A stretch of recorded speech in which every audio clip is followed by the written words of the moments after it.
Ceci est un livre audio autogénéré par Google. Léopold Sédar Senghor, philosophe de la culture. Études africaines. Collection dirigée par Denis Prienne et François Manga-Akor. Dernière parution. François Lonceny-Faul, Mon pari pour le Guinée. Le changement est possible, 2011. Emmanuel Yennshuvubo, Inventer un nouvel espace public en Afrique. Le défi de la diversité ethnique, 2011. Yaya Kone, Anthropologie de l'athlétisme en Afrique de l'Ouest, la condition de l'athlète, 2011. Anna Monsieur Diagne, Sacha Kesseler, Christian Meyer, édition, Communication Wolof et Société sénégalaise. Héritage et création, 2011. Fabrice Agyndone, Changement social chez les Makinas du Gabon, 2011. BH Moussavou, Prison africaine. Le cas du Gabon, 2011. Motaz Hakam, La sociologie de Jean-Marc Ella, 2011. Léon Modeste Nnang Ndong, L'effort de guerre de l'Afrique. Le Gabon dans la Deuxième Guerre mondiale, 1939 à 1947, 2011. Joseph Mbouondam Souladir, La microfinance à la croisée des chemins, 2011. Benoît Awzimbambikungua, De la postcolonie à la mondialisation néolibérale, radioscopie éthique de la crise négro-africaine contemporaine, 2011. Anne Cousin, Retour tragique des troupes coloniales, Morlaix-Dakar, 1944-2011. Opiel BIATSA, Fondement de l'identité et de l'unité tech, 2011. Patrice Moundongamouity, Transition politique et enjeux post-électoraux au Gabon, 2011. Bawa Mahaman, La nouvelle génération d'Africains. Quand les idéalistes d'hier plient face au système, 2011. Ghislaine Sathoud, Rendez aux Africaines leur dignité, 2011. Avant-propos. La négritude, c'est essentiellement un refus et un engagement, une négation et le dépassement de la négation dans la synthèse, mieux, dans la symbiose. L.S. Senghor, Liberté 3, page 216. Cet ouvrage est le fruit d'une thèse de doctorat sur la question de la révolte chez Senghor. Une étude qui a nécessité l'analyse méticuleuse de l'ensemble de l'œuvre de cet auteur. Il est vrai que, tant au niveau de sa poésie qu'au niveau de sa prose, cette révolte ne se trouve nulle part théorisée systématiquement comme un problème de fond. C'est la raison pour laquelle la plupart des travaux sur Senghor portent essentiellement sur le mouvement de la négritude, sur sa poésie, sur sa vision de la politique et du monde. Toutes ces questions sont souvent étudiées séparément, alors qu'elles constituent les éléments d'un tout cohérent. Elles sont apparues tout au long de la vie de l'auteur de manière disparate, par moments, mais elles peuvent être résumées à travers les thèmes de la révolte et du dépassement de la révolte. La révolte chez Senghor ne s'est peut-être pas traduite sous forme de répulsion viscérale face à l'Européen, mais elle est bien présente et notamment dans ses œuvres poétiques dont l'accès est certes plus difficile que celui de ses essais. En effet, sa poésie regorge d'allusions et de connotations dont le but est de parler des drames de l'histoire noire. Elle offre surtout l'opportunité de découvrir comment Senghor glorifie les valeurs de civilisation nègre, ce qui est une forme particulière de révolte puisqu'il s'agit d'illustrer et de défendre la négritude jusque-là considérée comme une sous-culture. Elle est enfin le lieu d'expression d'un pardon nécessaire pour l'édification du monde de demain qui se construira avec la participation de toutes les cultures, ou ne sera pas. Dans son œuvre théorique, Senghor passe en revue toute l'histoire de la pensée dite occidentale qu'il oppose à un autre mode de pensée dit nègre. Il s'arrêtera particulièrement sur le matérialisme dialectique de Marx, qu'il considère comme l'exemple typique de l'européocentrisme des maîtres à penser. La pensée de Marx apparut aux yeux de Senghor comme l'ultime expression du rationalisme européen. La révolution nègre de 1889 viendra renverser la donne avec la théorie de la connaissance de Bergson. Senghor pensait que la publication de la thèse de doctorat de cet auteur, Essai sur les données immédiates de la conscience, 2, marqua une relativisation de la toute-puissance du rationalisme occidental. La pensée de Teilhard de Chardin, au milieu du XXe siècle, viendra affiner sa conception du monde tout en permettant en même temps le dépassement de toute forme de révolte chez l'ami Césaire. Comme nous avons pu le remarquer très rapidement, la révolte chez Senghor ne peut être fixée sur une période. Nous en trouverons l'explication dans le fait que celle-ci constitue une réaction face à l'injustice et au malheur dans le monde. Toutefois, il est clair que la révolte qui nous intéresse ici est spécifique à la nature des relations entretenues, jusqu'ici, entre l'Europe et les pays qu'elle domine en imposant un modèle civilisationnel. Cette révolte qu'il s'agira de dépasser, au-delà de celle liée à l'injustice quotidienne et à l'absurdité de la vie, est à mettre dans un projet de remise en cause de cette injustice générale et scientifique qui la fonde. En d'autres termes, la quotidienneté de la colonisation se marque par des actes de violation des droits de l'homme, voire des meurtres à grande échelle, mais le combat consiste à s'en prendre plutôt à son fondement. Il faut mener une guerre sans merci contre les idées reçues sur lesquelles repose la mission civilisatrice et son corollaire la colonisation injuste. La lutte est donc plus théorique que juridique en ce sens qu'elle se base sur une démonstration ayant comme fondement scientifique les travaux des africanistes, tels que Delafosse, Frobenius et Griaule, et ceux de Senghor lui-même sur le terrain au Sénégal.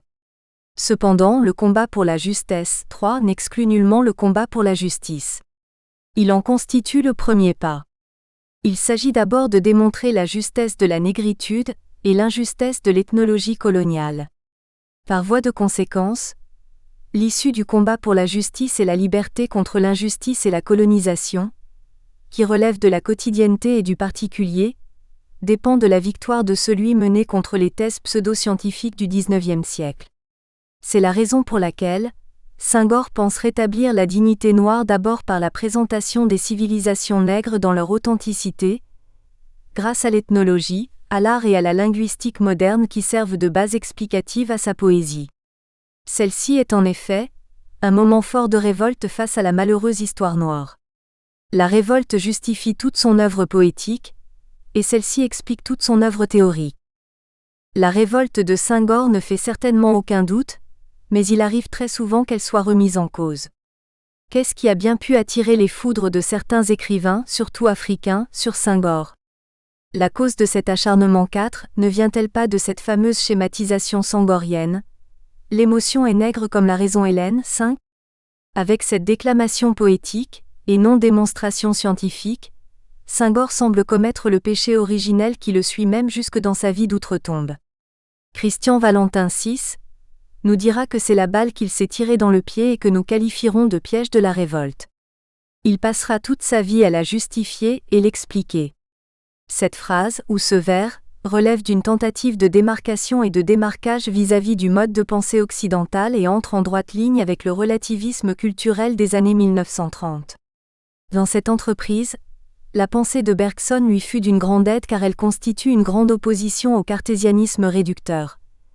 La thèse senghorienne est née en cette pleine période de révolte qui a vu naître le concept de négritude en 1934.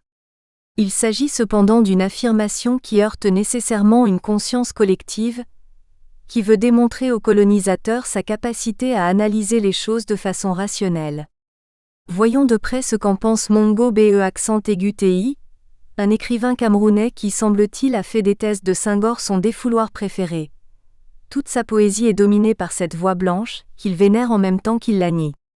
Mais que de cette touchante entreprise amoureuse et lyrique, on ait voulu faire à travers lui un système philosophique et politique grossièrement mystificateur, engageant toute une communauté humaine, c'est ce qu'on peut difficilement lui pardonner d'avoir causé. Cette critique n'est que l'écume cachant le profond mépris et la méfiance engendrés par les thèses de Senghor. Certains iront même jusqu'à remettre en cause son sentiment de révolte, finissant par le ranger du côté des traîtres. Il serait d'ailleurs intéressant de voir comment Senghor a défendu l'autobiographie de Kamara Lay, L'Enfant Noir 8, que beaucoup d'auteurs africains considéraient pendant l'époque coloniale comme un divertissement pour les Blancs, un ouvrage racontant le train de vie normal de l'Africain dans sa mystérieuse et authentique Afrique au lieu de s'en prendre violemment à l'action dévastatrice de la colonisation neuve. Senghor fut l'un des rares Africains à penser que la meilleure manière de se révolter et de lutter contre le principe de la table rase était de montrer à la terre tout entière la beauté et la vivacité des cultures africaines. 10. Évidemment, on ne peut restituer le message de Senghor sans prendre en compte ces trois dimensions: l'homme, le politique et le philosophe, même si on s'arrêtera particulièrement sur la troisième. L'homme renvoie ici au jeune enfant Serer envoyé à l'école occidentale, où il fait connaissance avec la culture du colonisateur.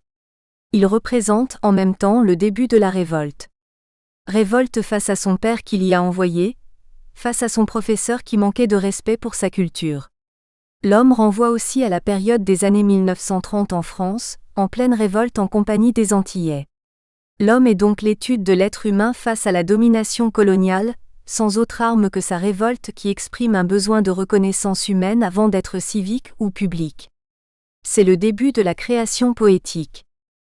Le politique, en réalité, ne renvoie pas automatiquement aux activités politiques de l'homme.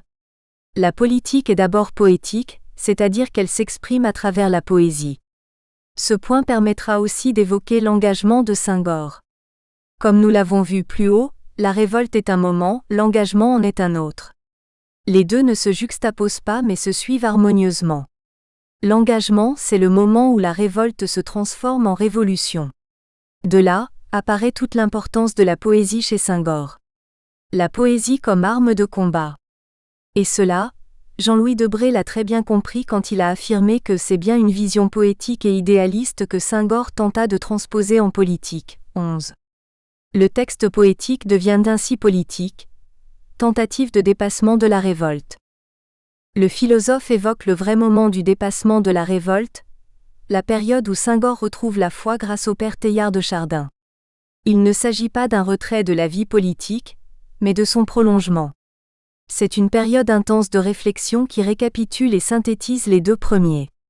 Senghor, le penseur, entreprend la critique de l'ultime expression du rationalisme occidental, marxisme, et jette les bases d'un nouvel humanisme en lançant un appel solennel au dialogue des cultures pour la construction de la civilisation de l'universel et non la civilisation universelle qui consisterait à universaliser une seule civilisation, fût-ce la civilisation africaine. Il s'agit de l'élaboration de ce que nous qualifions de philosophie de la culture qui est, en fait, une reconception de l'histoire. Première partie, retour sur quelques controverses. Chapitre 1er, les pièges de la révolte chez Senghor. Ce chapitre aurait très bien pu porter le titre de « Théorie de la différence », puisqu'il mettra l'accent sur ce qui apparaît être la suite logique de la révolte. En effet, celle-ci a provoqué dans l'immédiat chez les auteurs de la négritude, il faut le dire, un sentiment de répulsion face aux Blancs. C'est le moment où le nègre dit « non ». Mais ce refus ne fut pas dès le départ fécond, puisqu'il enfonçait Senghor et ses amis dans une radicalité identitaire exacerbée par l'avènement du nazisme. Il s'agit des pièges de la révolte parce que la haine et le rejet de l'autre en découlent immédiatement. Par conséquent, nous pouvons parler de négrisme, un thème déjà développé dans un autre texte 12 et sur lequel nous reviendrons plus loin. Les manifestations de la révolte chez Senghor ont fait apparaître deux problématiques majeures. Aporétiques au départ, elles feront l'objet d'un dépassement intelligent vers l'âge de la maturité. Qu'en est-il en réalité ? Premièrement, le rejet du blanc se fonde sur un racisme que d'aucuns qualifiaient de racisme par riposte ou encore, selon Sartre, d'un racisme antiraciste. Cette dernière considération atténue profondément l'attitude des pères de la négritude. Que peut bien signifier un racisme antiraciste ?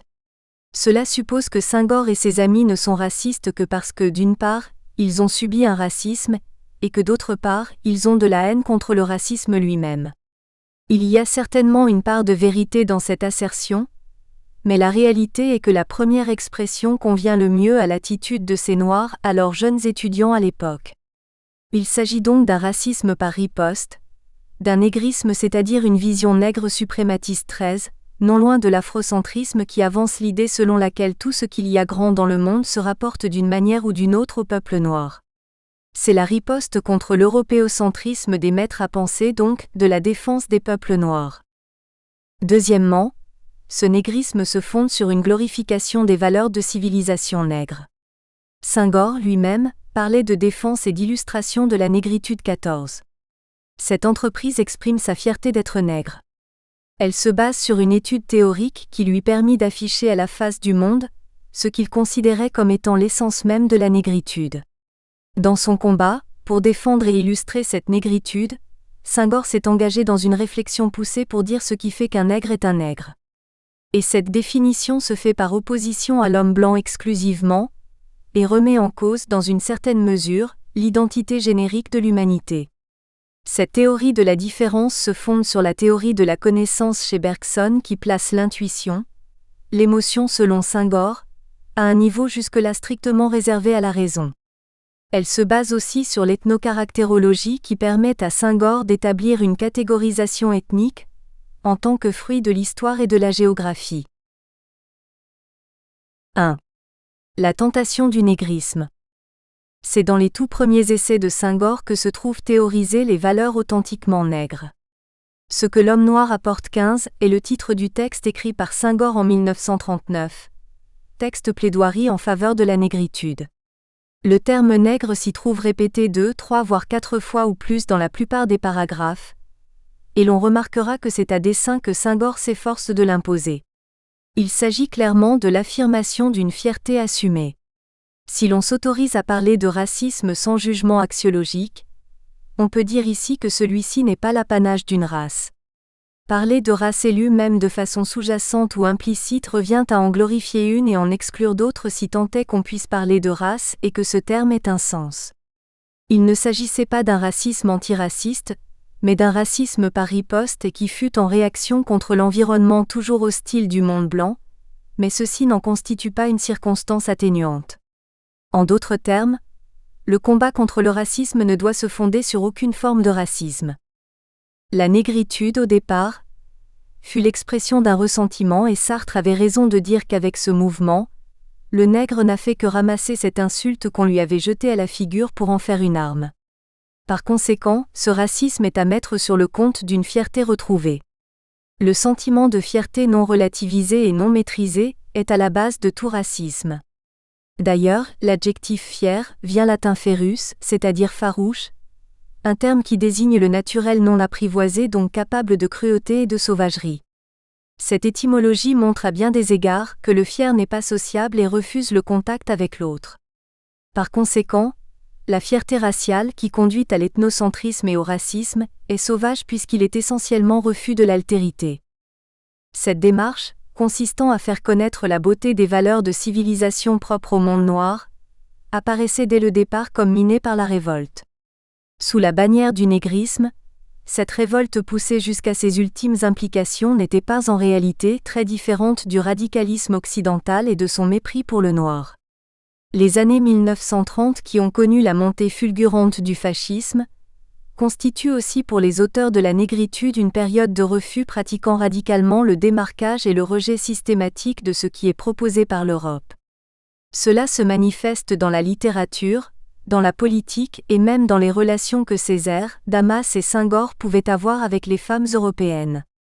Ils iront même jusqu'à refuser d'avoir des sentiments envers celles-ci, malgré l'infime nombre de femmes noires en métropole. Senghor écrivait à ce propos : « C'est délibérément que j'ai choisi de me marier avec une jeune fille noire en premières noces. Il y avait dans mon choix, non pas du racisme mais le sentiment du devoir. La volonté de faire coïncider mes actes avec mes paroles. C'est seulement après que j'ai découvert les vertus du dialogue et du métissage. » 16.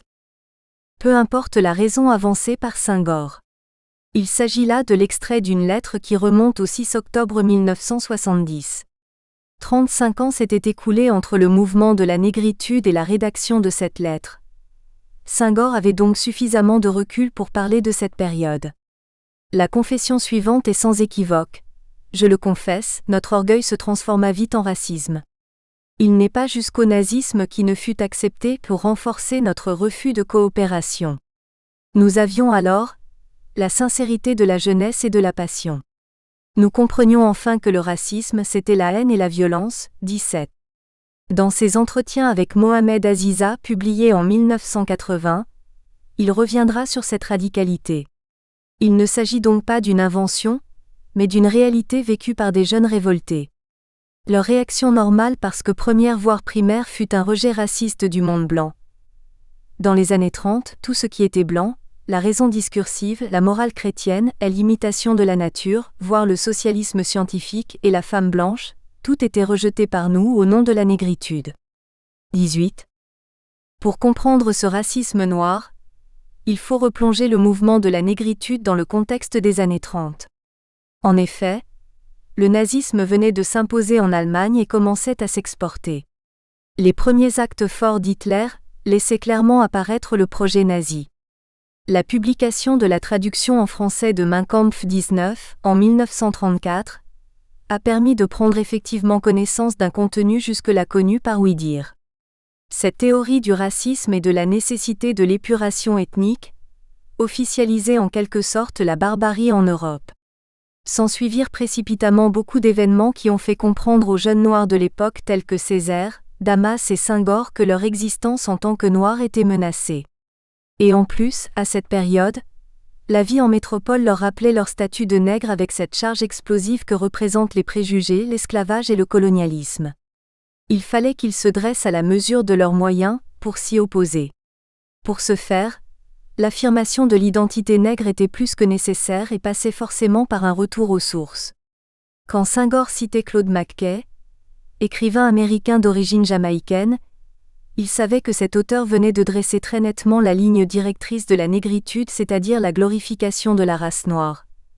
Plonger jusqu'aux racines de notre race et bâtir sur notre profond fond, ce n'est pas retourner à l'état sauvage, c'est la culture même. 20.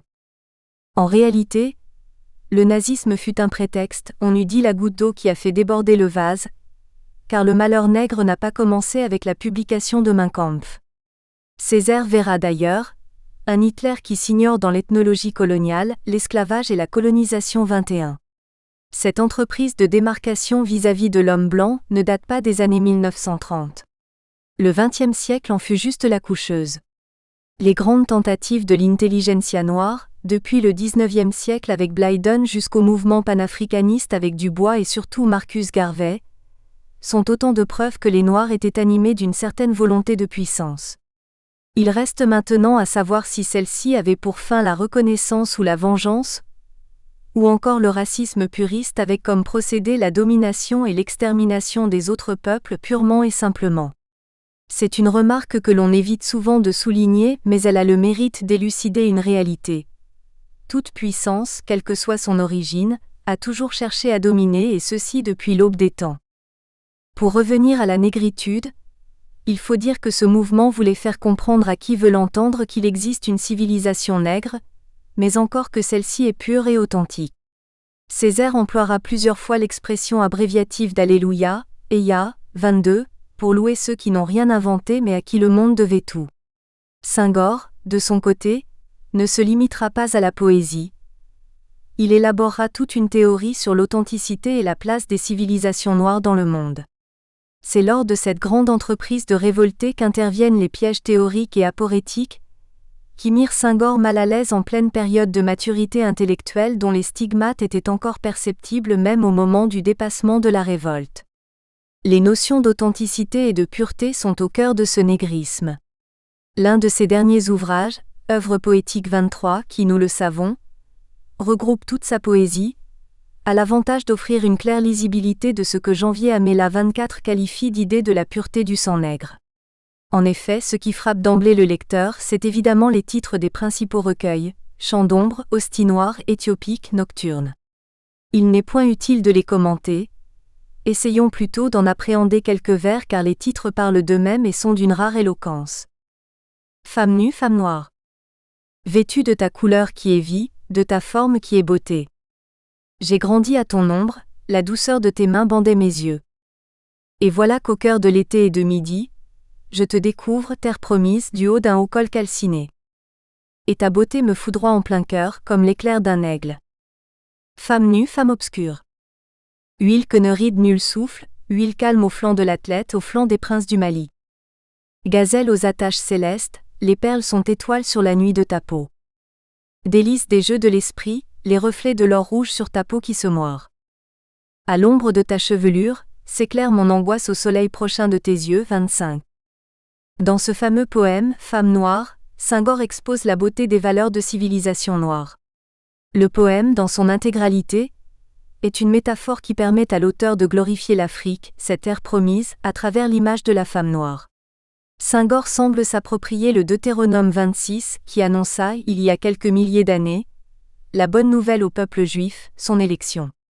Pour Senghor, l'Afrique est la terre promise, et le peuple noir est le peuple élu. Sartre l'avait tellement bien compris et écrivit sciemment, dans la préface de l'anthologie de la nouvelle poésie nègre et malgache de Senghor, « Je voudrais montrer que cette poésie paraît d'abord raciale, et puisqu'on l'opprime, l'Africain dans sa race et à cause d'elle, c'est d'abord de sa race qu'il lui faut prendre conscience. Aussi la conscience de race est-elle d'abord axée sur l'âme noire, l'enfance de sa race, la hiérarchie solaire et la hiérarchie raciale, et quand il fait l'amour avec une femme de sa race, la race noire est une race élue, etc. 27. Cette répétition qui fait foisonner le terme race, dans le texte sartrin, ne s'oppose nullement à la répétition du terme nègre dans le texte senghorien. Elle facilite la compréhension du texte nègre d'expression française de l'époque coloniale. En d'autres termes, Sartre a apporté grâce à sa préface la clé de lecture de la nouvelle littérature négro-africaine. Cette dernière sera considérée comme purement et simplement raciste en dépit de l'effort d'un Senghor ou d'un Césaire pour faire par la suite de la négritude un humanisme. Janvier Amela, dans un texte consacré à la pensée de Senghor, attire l'attention sur le fait que Senghor, qui apparaissait comme le théoricien de la servitude en Afrique, fut aux yeux attentifs de l'intelligentsia métropolitaine considéré comme un raciste. Elle écrit « S'il faut accuser Senghor d'une quelconque défaillance, c'est d'avoir exalté l'homme noir à l'excès. » Ses premières déclarations en la matière auxquelles l'a poussé sa querelle pour l'homme noir relèvent d'un racisme pur. Les Africains l'ignorent peut-être, qui considèrent que le poète sénégalais est le nègre au service du blanc. La notion de race et l'idée de la pureté du sang nègre sont si prégnantes dans l'œuvre de L.S. Senghor qu'elles ne sont pas sans rappeler l'extrémisme de certains leaders noirs américains des années 50 à 60. 28. Le parallélisme entre Senghor et les leaders noirs américains est intéressant, mais il faut remonter plus loin dans les années 1920. En effet, Marcus Garvey apparaissait déjà aux yeux des membres de son organisation qui se comptaient par centaines de milliers, comme le sauveur à l'instar de Moïse. J. White, cité par TTV GTT Adjalogo, fut beaucoup plus formel quand il écrivit « L'UNLA était elle-même une sorte de religion de substitution, dont Garvey était le Moïse et les Noirs, le peuple élu. » 29. À ce point, s'ajoute le fait méconnu que Marcus Garvey fut un éminent poète et un maître de langue comme Senghor. En tant que tel, il détiendrait des qualités qui sont l'apanage d'un nombre restreint d'hommes dans l'histoire comme les prophètes. Ainsi, nous rapporte TTVG, Thomas T. Fortune disait de lui « Un grand nombre de gens ont été surpris et heureux en découvrant que l'honorable Marcus Garvey, président général de l'Association universelle pour le progrès du nègre, est un poète de haut ordre. C'est-à-dire qu'il possède, dans une large mesure, le pouvoir divin de s'exprimer dans le langage de la poésie, qu'une autorité distinguée a déclaré être la plus sublime expression de l'âme humaine après la perfection. Seuls ceux qui ont grandement souffert ou senti l'extase de joie dans sa forme la plus haute et la plus pure sont capables d'atteindre les profondeurs en expression poétique qui affectent et meuvent de grandes masses d'hommes. 30. Même comparé à Marcus Garvey, Senghor était pris entre le marteau et l'enclume. Il lui a été difficile moins de faire l'unanimité, mais de se faire comprendre tout simplement. En définitive, il faut dire que ce projet de défense et d'illustration, quoique raciste au départ, fut ce qu'on peut qualifier juridiquement de légitime défense. Cependant, les arguments de Senghor furent développés avec une certaine maladresse, dont il eut du mal à se débarrasser. Autant ce négrisme, ou encore la négritude du ghetto, fut vite dépassé après la Seconde Guerre mondiale, autant l'argumentaire de Senghor sur les différences s'est renforcé. Ceci fera l'objet du point suivant, l'autre piège de la révolte. 2. Entre théorie de la connaissance et théorie de la différence. Une seule chose explique l'importance de Bergson pour Senghor, ce qu'il qualifie de révolution nègre. Celle qui se produisit à partir de 1889, l'année d'obtention du titre de docteur de Bergson mais aussi l'année de publication de sa thèse principale par l'éditeur Félix Alcan, dans la série La Bibliothèque de philosophie contemporaine. Il est clair ici que Senghor fait aussi un malin clin d'œil à la Révolution de 1789 considérée comme fille des Lumières, moment de plein épanouissement du rationalisme européen. L'année 1889 marque donc la Révolution nègre, puisqu'elle permet de découvrir une théorie de la connaissance dont l'élaboration remet en question la toute-puissance de la raison discursive. Au cœur de cette révolution se développe inopinément la théorie de la différence en ce sens qu'à côté de la raison, existe et s'impose l'intuition. La théorie de la connaissance chez Bergson intègre donc deux réalités fondamentales. Une réhabilitation de l'intuition comme mode saisi du réel et la relativisation de l'efficacité absolue de la raison pour ne pas dire sa remise en cause. Il ne s'agit pas là d'enterrer le rationalisme et le cartésianisme, mais de limiter le pouvoir de la raison, et d'affirmer la possibilité d'un autre mode de connaissance. Le même et l'autre ne sont pas forcément exclusivement dans une relation d'exclusion. Ils sont complémentaires. En d'autres termes, à côté de la raison, existe l'intuition et celle-ci peut prétendre au même niveau de crédibilité que la première. Il écrit, la conscience chez l'homme est surtout intelligence. Elle aurait dû, semble-t-il, être aussi intuition. Intuition et intelligence représentent deux directions opposées du travail conscient. L'intuition marche dans le sens même de la vie, l'intelligence va en sens inverse et se trouve ainsi tout naturellement réglée sur le mouvement de la matière. Une humanité complète et parfaite serait celle où ces deux formes de l'activité consciente atteindraient leur plein développement. En fait, dans l'humanité dont nous faisons partie, l'intuition est à peu près complètement sacrifiée à l'intelligence. 31. Il poursuit son argumentation dans une sorte d'apologie de l'intuition car pour lui, l'humanité gagnerait à donner à cette dernière la place qu'elle mérite dans notre univers mental en vue d'une meilleure saisie du réel. L'intuition est là cependant, mais vague et surtout discontinue. C'est une lampe presque éteinte qui ne se ranime que de loin en loin pour quelques instants à peine. Mais elle ranime en somme là où l'intérêt vital est en jeu. Sur notre personnalité, sur notre liberté, sur la place que nous occupons dans l'ensemble de la nature, sur notre origine et peut-être aussi sur notre destinée, elle projette une lumière vacillante et faible, mais qui n'en perce pas moins l'obscurité de la nuit où nous laisse l'intelligence. 32. Cette théorie de la connaissance, qui a sonné comme la bonne nouvelle pour Senghor, a jeté en réalité les bases d'une théorie de la différenciation. Et c'est là que l'ethnocaractérologie de Senghor intervient en s'appuyant sur la dichotomie intuition, raison, noir-blanc. Pour répondre à la question « Qu'est-ce qui fait la particularité de la race noire ?» Senghor fera sa comparaison avec la race blanche, ce qui semble déboucher sur une opposition entre les deux groupes humains. La dichotomie noir-blanc. Dans les essais senghoriens, particulièrement ceux publiés dans la Revue africaine 33, que l'on peut retrouver aussi dans Liberté I, Senghor ne s'inquiète pas outre mesure de présenter l'homme noir comme un être sensuel. Il dit que pour les Noirs, la connaissance est acte avant d'être œil, c'est-à-dire que, contrairement à l'homme blanc, l'homme noir sent la chose avant de l'incorporer en lui, ce qui est une façon particulière de connaître profondément l'être-là, différente de ce qu'on a jusque-là connu dans la philosophie occidentale. Toute cette démonstration rentre dans le cadre d'une présentation générale de l'Afrique ancrée dans ses valeurs dont le monde a certainement besoin pour achever sa construction. Le texte intitulé Éléments constructifs d'une civilisation négro-africaine 34 est la principale référence pour appréhender le projet senghorien. En effet, Senghor y décrit le noir comme un être à part, une sorte de demi-dieu qui vit en parfaite osmose avec le monde qui l'entoure. Ceci est d'autant plus clair qu'il tente une réécriture voire une reconception du terme connaissance. La notion ainsi reformulée est un concept fort puisqu'elle exprime un projet de démarcation vis-à-vis du rationalisme qui se met en dehors de la chose, en se présentant comme un œil extérieur.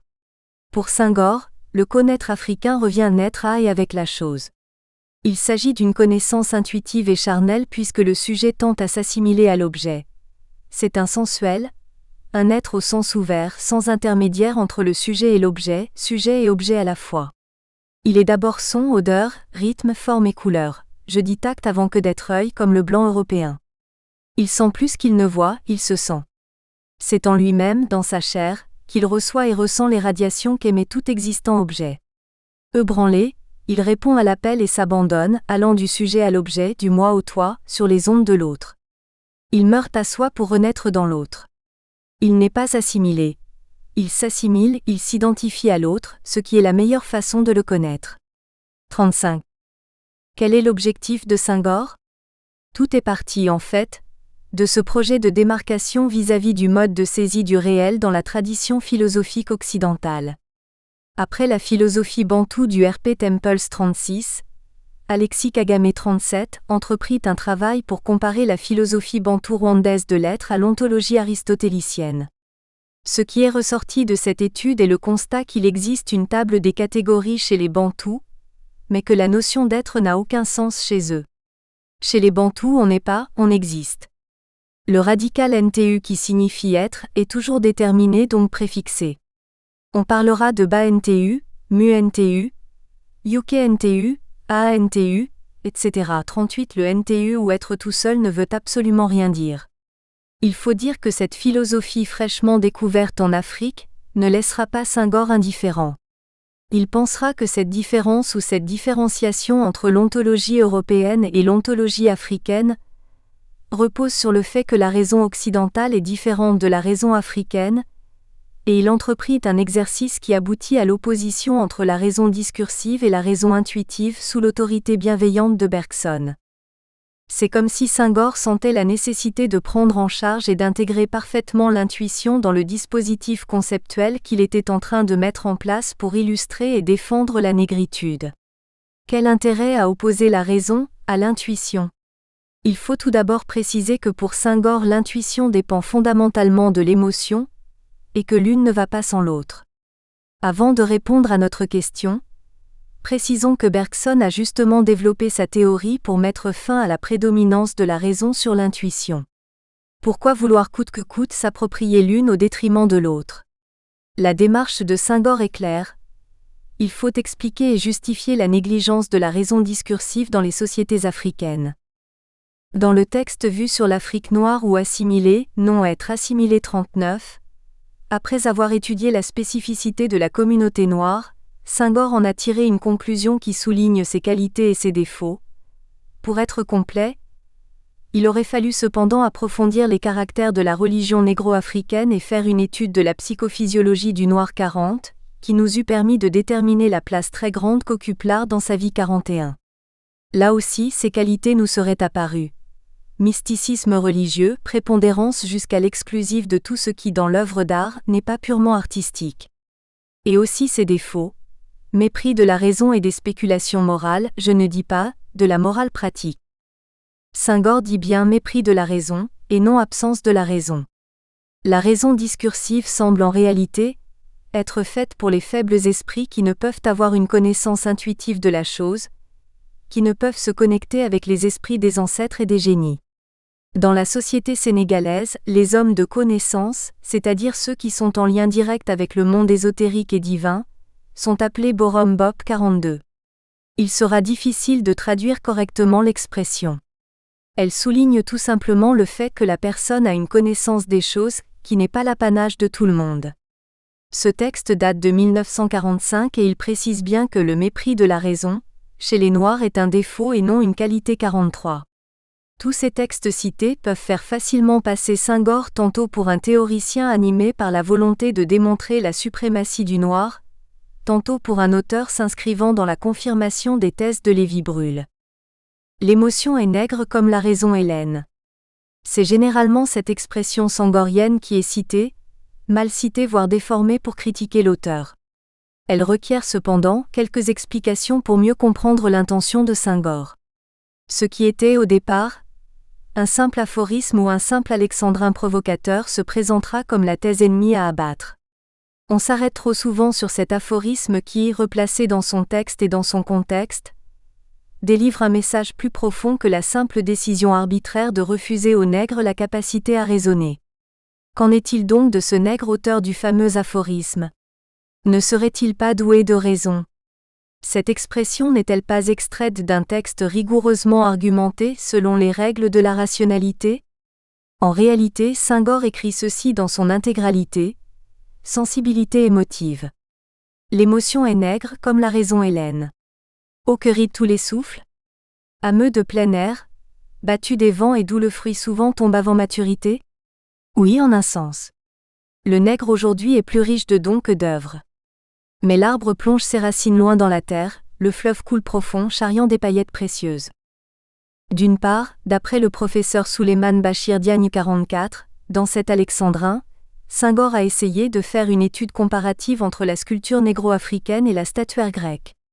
En effet, l'art nègre et l'art grec sont l'expression fondamentale de l'esprit religieux et des Africains et des Grecs antiques. Le masque et la sculpture nègre expriment l'idée divine telle qu'elle est saisie et conçue par le noir. La divinité est mystique et mystère. Elle dépasse le cadre rationnel et le produit de l'art est pure création parce que relevant de l'émotion. La statue grecque, quant à elle, exprime un dévoilement total. Elle est imitation de la nature, mimésis. La divinité est représentée par une reproduction parfaite de la forme humaine, donc relevant de la raison. Et d'autre part, Senghor était soucieux de rendre compte d'une réalité effective. L'organisation sociopolitique partout dans le monde s'occidentalise. De la même manière, le rythme et l'art africain dominent le monde. Le texte de S.B.